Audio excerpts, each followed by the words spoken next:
Mr. Speaker, sir, I beg to move that this House calls on the government to review its policies relating to hawkers and the management of hawker centres, to provide better support for hawkers, to sustain and grow our Singapore's hawker culture, so that Singaporeans can continue to enjoy good and affordable hawker food. Sir, since 2020, our hawker culture has been recognized as a UNESCO intangible cultural heritage. But have we provided enough support to our hawkers, who are the creators of that culture? That is the question that prompted the PSP to raise this motion today. The UNESCO accolade aside, hawker culture and hawker food are central to our Singaporean identity.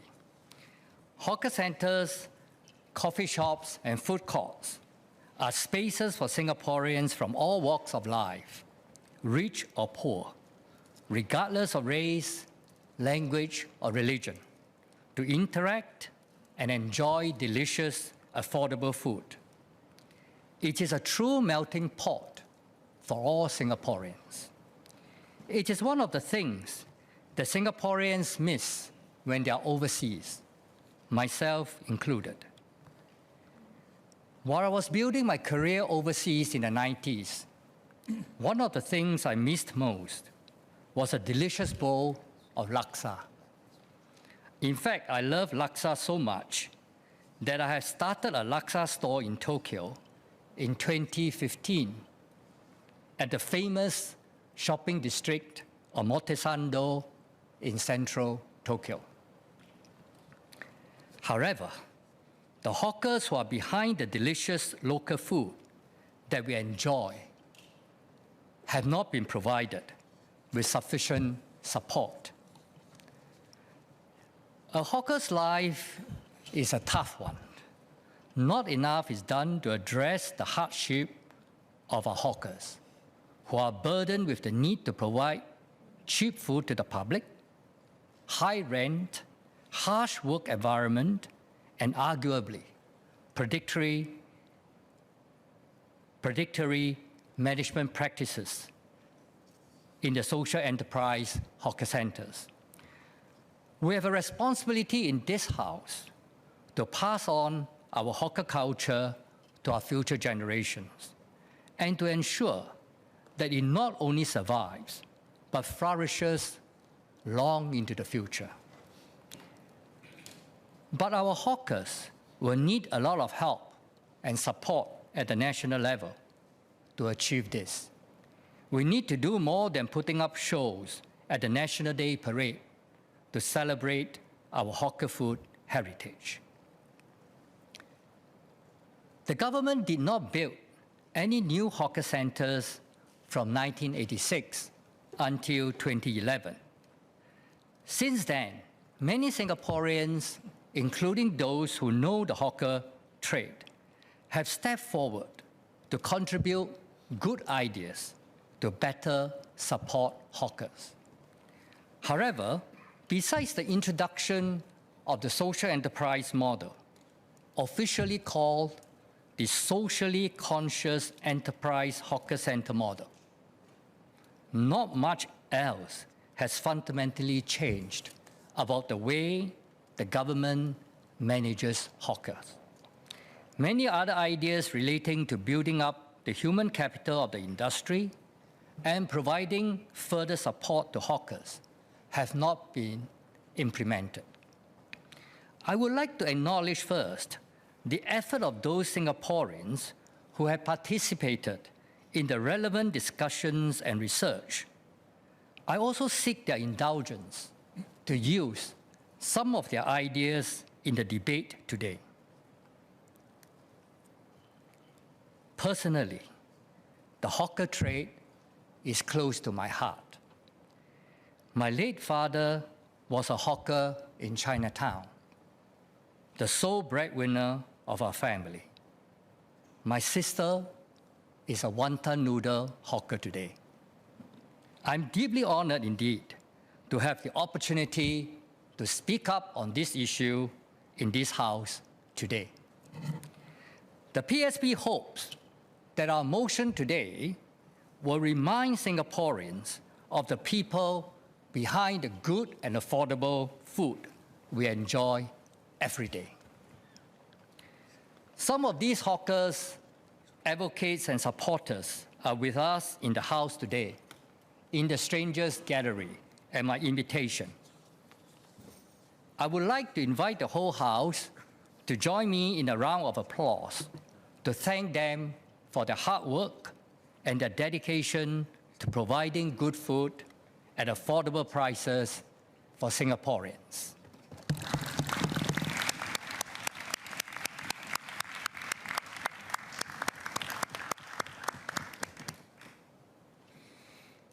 Today, I will first discuss the importance of preserving and promoting our hawker culture. Before discussing the problems faced by hawkers, my colleague, Ms. Hazel and I will then put forward possible policies to resolve these problems.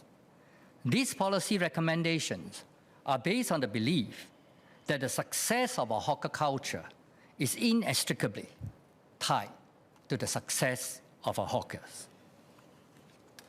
First, I will speak on the importance of preserving and promoting our hawker culture.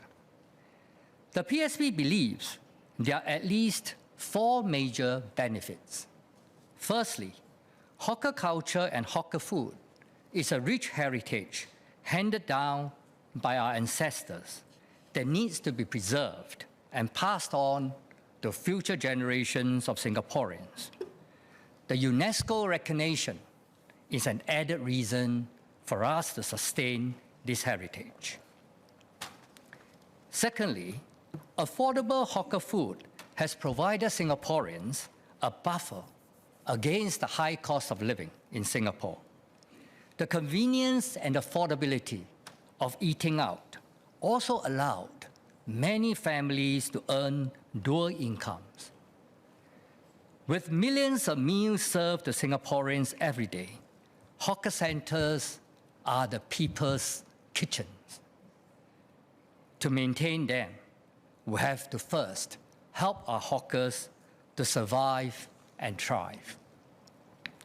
Thirdly, the hawker trade is one of the most conducive routes for a budding entrepreneur to try out a business venture.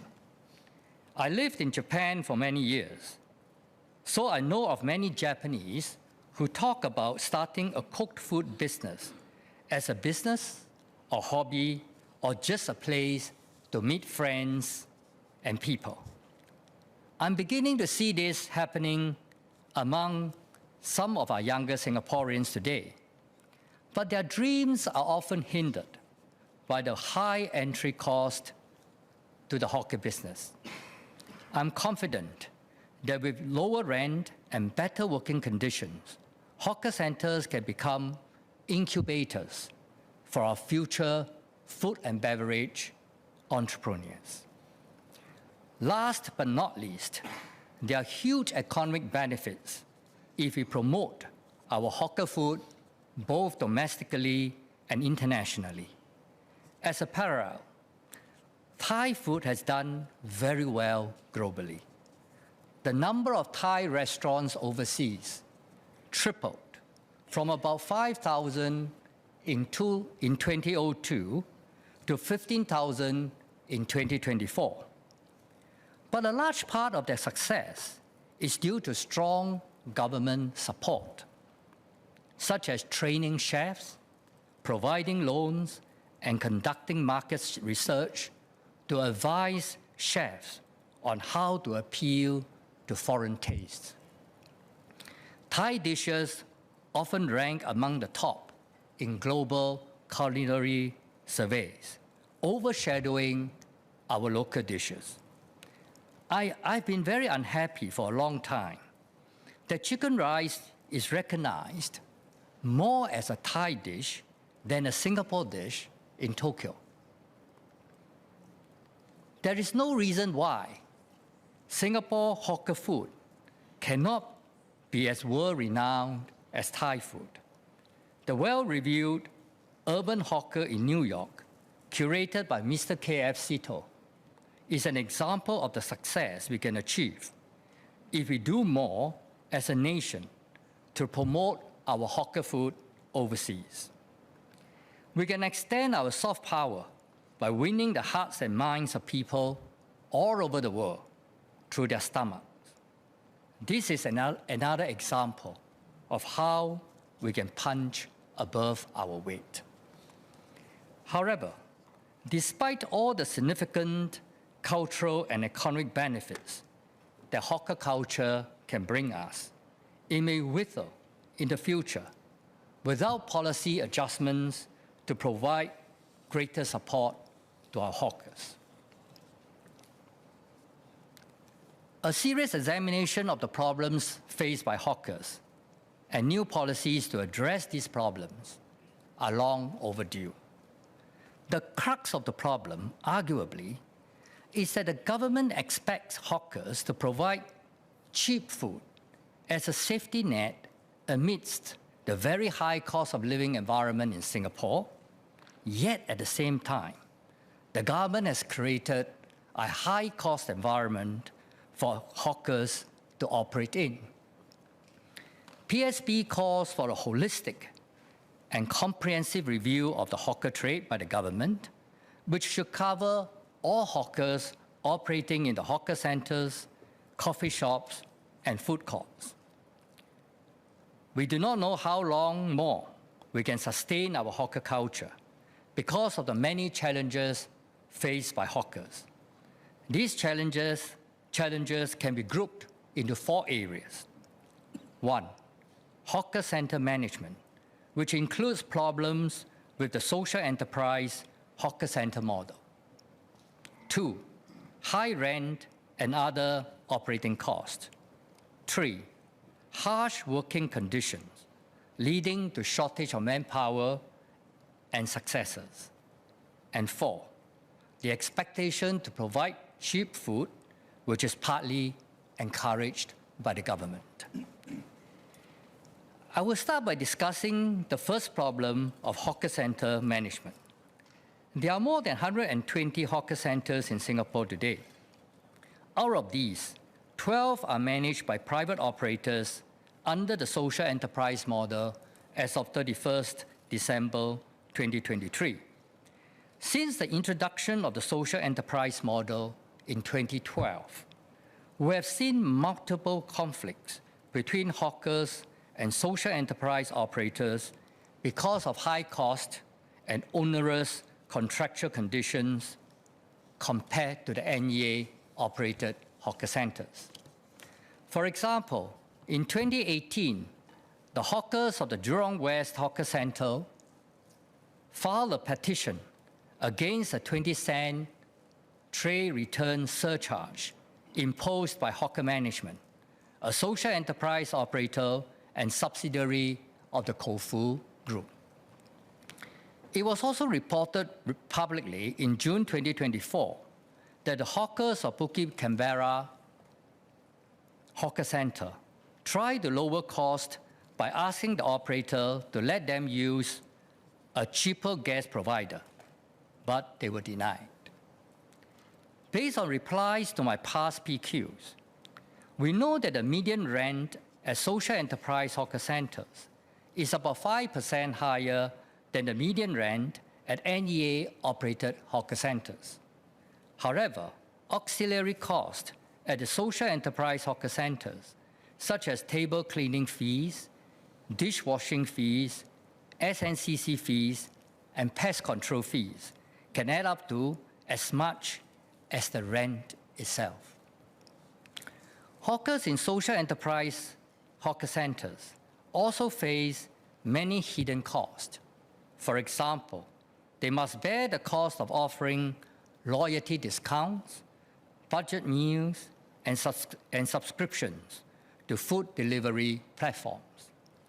All these are part of a long list of onerous contractual obligations on hawkers who may have to pay damages or receive demerit points if they fail to meet these requirements. Following the outcry in 2018 against the social enterprise operators, NEA reviewed the key contractual terms between such operators and their storeholders, and asked operators to make changes with effect from 1st January 2019. However, the contractual term seems to have continued to be very onerous, as I've confirmed in a contract signed by a hawker of a social enterprise hawker center in 2022. Over the years, the office holders have repeatedly come out to say that the social enterprise model is sound, working well, and has benefited hawkers and customers. But it is a sign of things are not going well when many more hawkers of social enterprise hawker centers are terminating their contract earlier compared to hawkers of NEA-operated hawker centers. From 2019 to 2023, the average annual early termination rate for food stores at social enterprise hawker centers was 8%, more than twice as high as a 3% early termination rate at NEA-operated hawker centers. The social enterprise model is arguably not helping to sustain and grow the hawker culture. I've done some calculations on the potential cost burdens imposed on hawkers by social enterprises. For example, it was reported that JW Heritage, another social enterprise operator and a subsidiary of the Changcheng Mihua Group, paid $4.86 million to the government to manage the Jurong West Hawker Center when it reopened in 2023. Since there are 39 stores there, this contract price translates into a cost of $125,000 per store. This cost represents a huge cost burden, which must be recouped either from the store holders or customers. But is it justifiable for private operators to extract surpluses or profits from hawker centers which are public assets, even if 50% is required to go back to programs that benefit the hawker centers and hawkers? The PSP recommends that the current social enterprise model be phased out as the contracts of the current operators expire. This will eliminate the problems in social enterprise hawker centers. PSP proposes the hawker center management be taken over by a new government agency tentatively called Hawker Singapore. This agency can be formed by transferring the current hawker centers group of NEA to it, and then further expanding it. Hawker Singapore will oversee the management of all hawker centers in Singapore and the promotion of hawker culture domestically and internationally, working together with other relevant agencies such as the Singapore Tourism Board and Enterprise Singapore. It will work with all hawkers in each hawker center to develop its own unique value proposition within the general guidelines laid down by itself. We envisage that Hawker Singapore will be advised by an independent industry expert panel to formulate strategies, finance expansion, and assist hawkers to professionalize their business. We also propose that Hawker Singapore should set up a hawker academy to be a focal point for training young hawkers. Former member Mr. Leong Pereira had raised this in this House in 2021, and PSP supports this suggestion.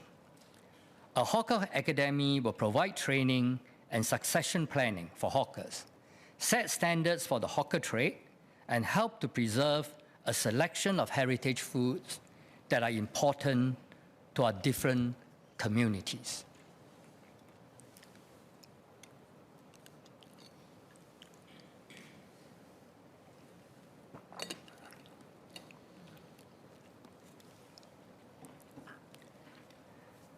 In addition to centralizing the management of all hawker centres, I will present 3 more policy recommendations to deal with the 3 other problems I discussed earlier. These recommendations will provide the impetus to preserve and grow the hawker trade in a sustainable way. Firstly, to deal with the problem of high rent, the government needs to move away from the practice of setting hawker store rents by tender. While rent may not be the biggest cost item for a hawker, it is the biggest burden because it is a fixed cost. Hawkers can save on variable cost, but not fixed cost. Only the pioneer cooked food hawkers who were resettled from the streets get to enjoy subsidized rentals between $192 and $384 per month at the NEA-operated hawker centres. They represent about 30% of the hawkers today.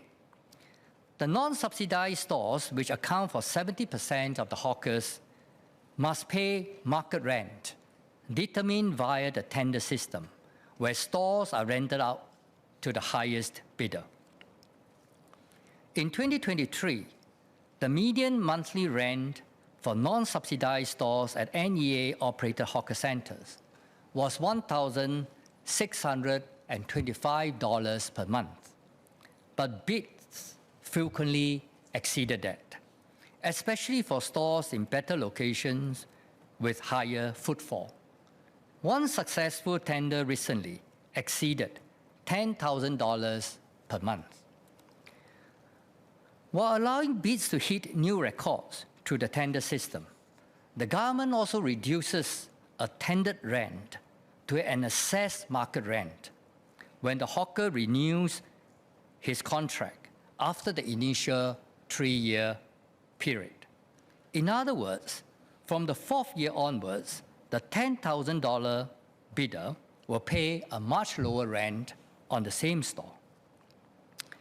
Last week, the government announced that it will prolong the time required to adjust the tendered rent to the assessed market rent so as to deter excessively high hawker store bids.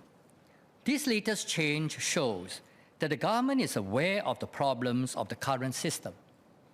However, the question of why such a system still exists remains. The current tender system has a negative effect of driving up headline rentals in hawker centres. This can have a ripple effect on the rents and values of HDB coffee shops.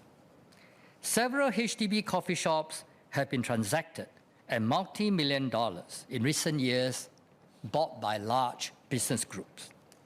A record price of $9,361 per square foot was set in 2022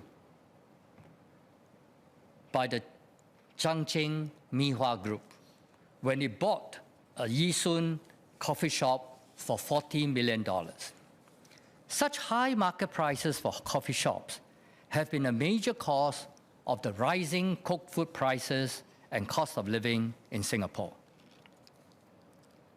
The PSP recommends that we move away from the tendering model altogether.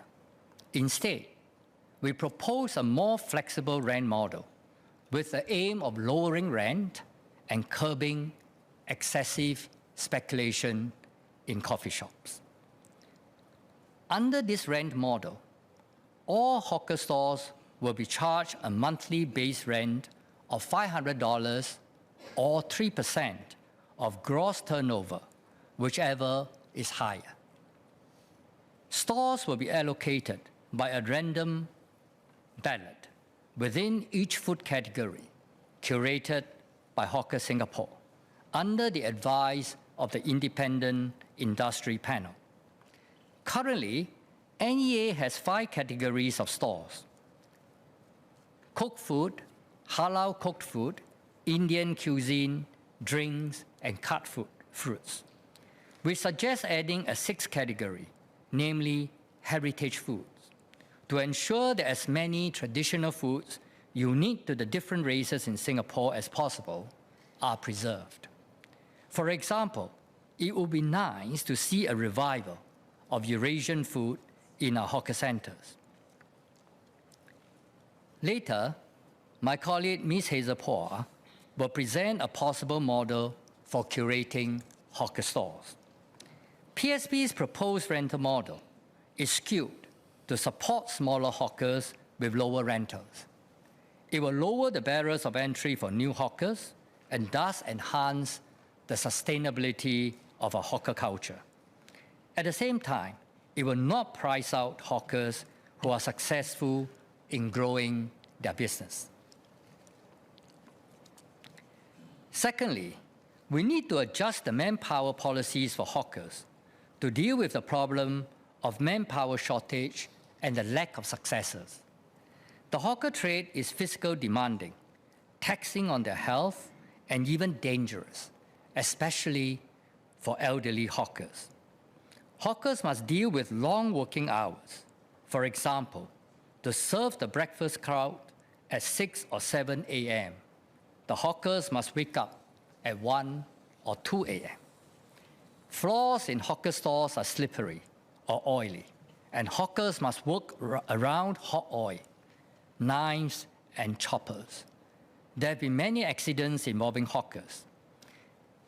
In September, it was reported that a famous Chinatown claypot rice hawker, Uncle Hong, decided to retire because of complications after he fell and broke his pelvic bone. Mr. Tan Hock Guan, who ran the Michelin-recognized Guang Ki fried kway teow store in Ghim Moh, also retired last November when he fainted while frying kway teow. All these are not new to me. I have witnessed as a child the many accidents and hardships experienced by the Chinatown neighbors of mine who are hawkers. Some might have made some money, but usually they had to retire relatively young due to various ailments.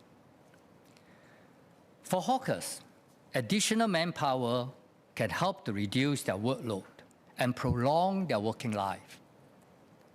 However, apart from hawker store owners, few Singaporeans would want to work at a hawker store.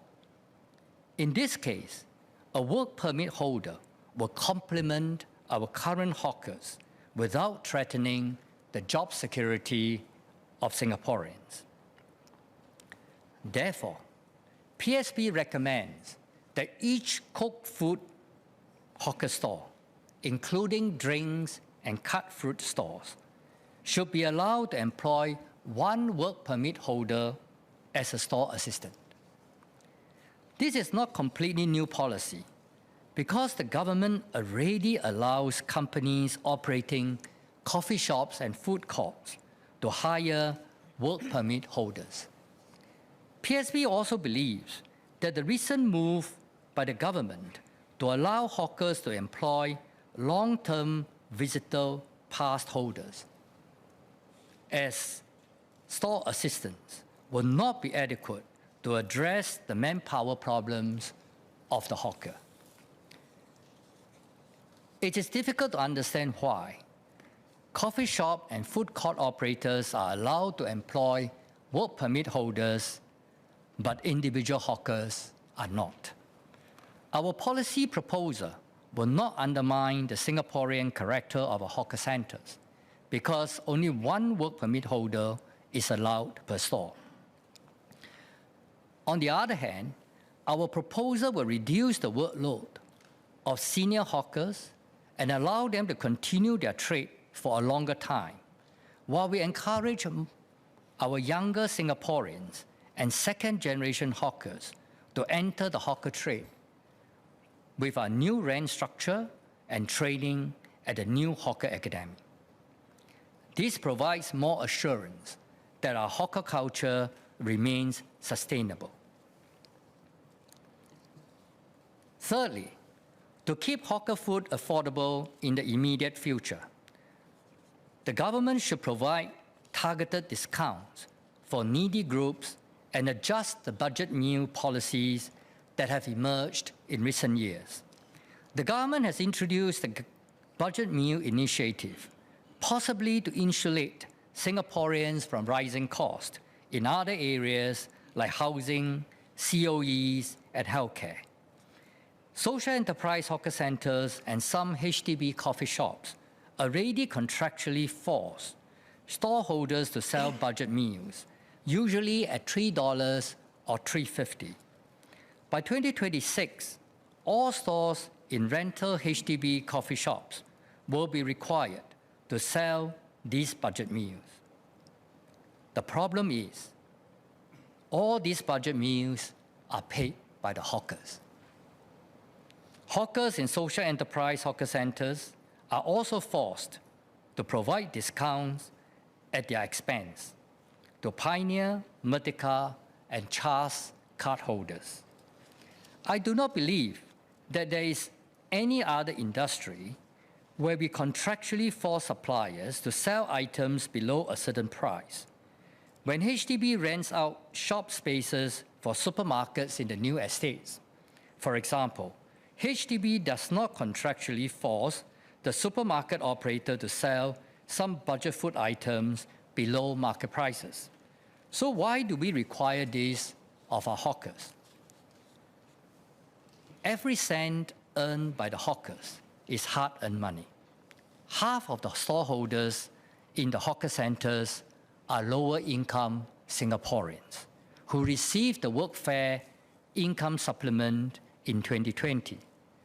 These hawkers are in no position to do charity and should not be forced to do so. Hawkers should be allowed to determine their own prices, which should not be controlled by the government or operators. They deserve to be fairly remunerated and incentivized to sell good and affordable food to Singaporeans. It is the government's responsibility to ensure that food remains affordable. We propose that discounts for Pioneer, Merdeka, and Chas cardholders should be paid for by the government, for example, through the funds in the Pioneer or Merdeka generation funds. These discounts should be made available for food at all hawker centres. The government can also provide lower-income households with more CDC vouchers so that they can use these vouchers to pay for their hawker meals. Sir, in closing, our hawker culture is a precious inheritance from our pioneer generation, which we should preserve and grow. The UNESCO accolade has given us an added reason to do so.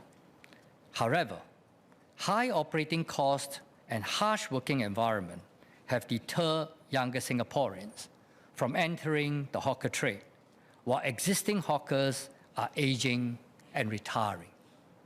As a result, our distinctively Singaporean hawker culture and food are fast disappearing.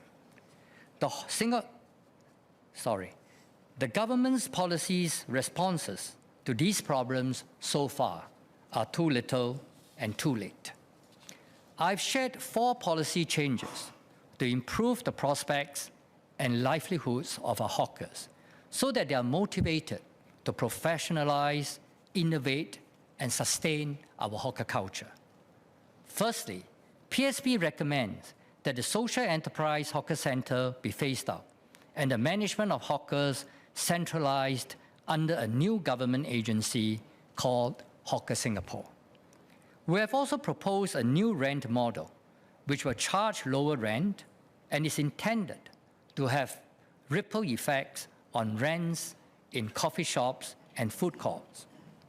Next, we propose allowing each hawker store to employ one work permit holder as store assistant.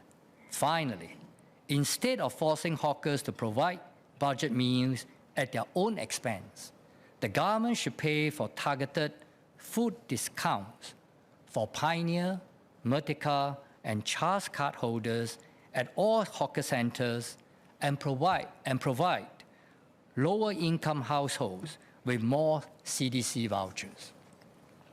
My colleague, Ms. Hazel will speak on two other policy proposals later on centralising procurement of essential ingredients and revising the Code of Conduct for leasing of retail premises. PSP believes that our 6 proposed policy changes will reinvigorate our hawker culture and allow it to shine brightly on the global culinary scene. At the same time, it will ensure that the hawker centre, the people's kitchen of our nation, will provide us with affordable food for many more generations to come. Only then can we say our hawker culture has truly lived up to its reputation as a UNESCO intangible world heritage. Sir, I beg to move for country, for people.